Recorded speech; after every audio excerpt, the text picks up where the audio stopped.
ने अपनी माँ के कहने पर गांव में शादी कर ली थी। लड़की का नाम था सुनीता।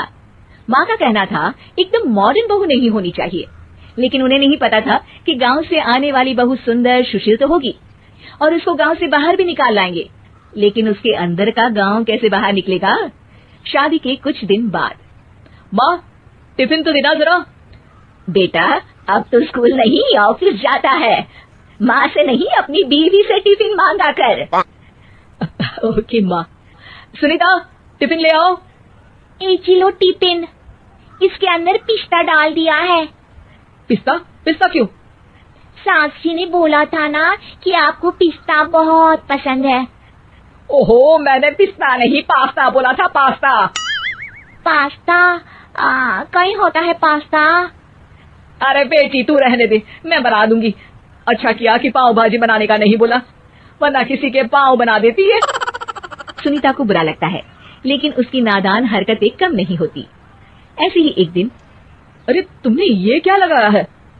अरे आप वो फूस फूस करके लगाते हैं ना, वही। डियो? का दियो? किसको दियो? अरे वही ना जिससे खुशबू आती है। हाँ हाँ सही पकड़े हैं। अच्छा लेकर तो आना। कौन सा डियो लगाया तुमने? अभी लेकर आते हैं जी। संदीप की बात मानकर सुनीता अंदर से खुशबू वाला फुसफुस लेकर आती है। OMG! OMG मतलब ओ माय गणेश ना।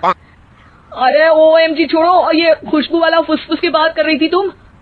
हाँ इसी की, फिर से सही पकड़े हैं। अरे देवी, लेकिन आप सही नहीं पकड़े हैं, ये डियो नहीं है। डियो नहीं है तो क्या लियो है? अरे ये रूम फ्रेशनर है, जिसको कमरे में छिड़कते हैं, खुद पर नहीं। कोई बात नहीं, माँ कहती थी आत्मा किराएदार है, शरीर एक किराए का कर्म। हम शरीर पे ये डाल लिए तो क्या फर्क पड़ जाएगा। अरे बहू, ओ बहू, मेरे लिए फल तो ले आ, फिर मैं बाजार जाऊंगी। सुनीता अपनी सास के लिए फल लेकर आती है। अरे बेटा, पपीता, तरबूज और सेब फल ऐसे कैसे खा लूं, काट कर तो ले आ। माँ जी, मेरे गांव में तो खेत से उठा के सीधा खा लेते हैं। अरे ये तेरा गांव नहीं है ना। अरे संदीप, तू ही कुछ समझा देना इसको बेटा। मैं कैसे समझाऊं माँ, ये तो माइक्रोवेव को भी भट्टी बोलती है। कल मैंने बोला हाय कैसी हो, तो बोलती है किसी को हाय नहीं लगानी चाहिए। अरे सुनीता, तेरा क्या होगा?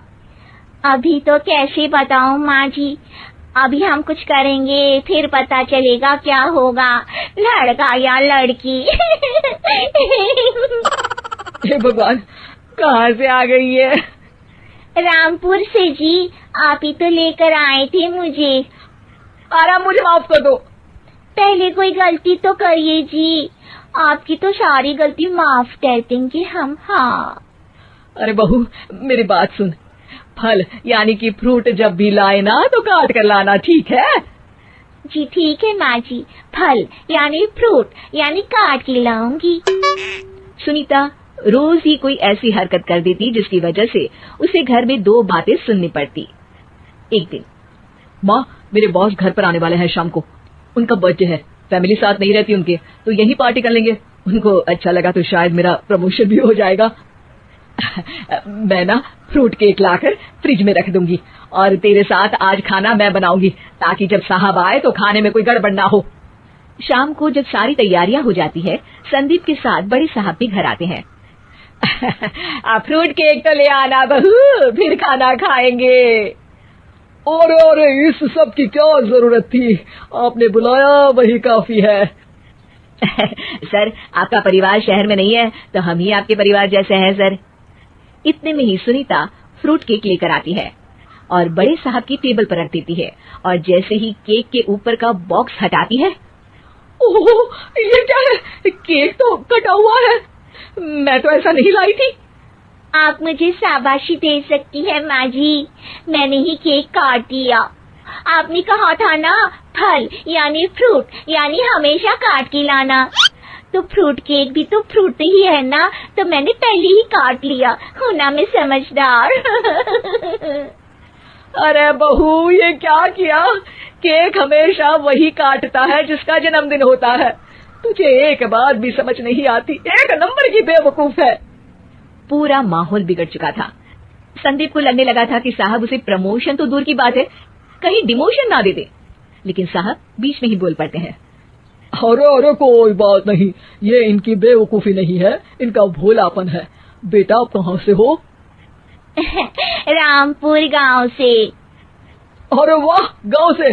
फिर तो आपके गांव में ताजे फल और सब्जियां मिलते होंगे। हाँ सही पकड़े हैं, हम तो काटते भी नहीं, सीधा खा लेते हैं।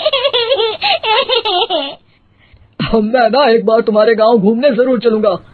क्यों संदीप, ले चलोगे ना? मुझे गांव घूमना बहुत पसंद है।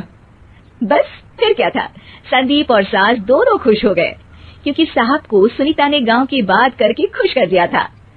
अब संदीप का प्रमोशन पक्का था। शिक्षा, कभी भी किसी भी गलती पर घबराना नहीं चाहिए। हो सकता है कि उस गलती की वजह से आगे बड़ा फायदा हो जाए।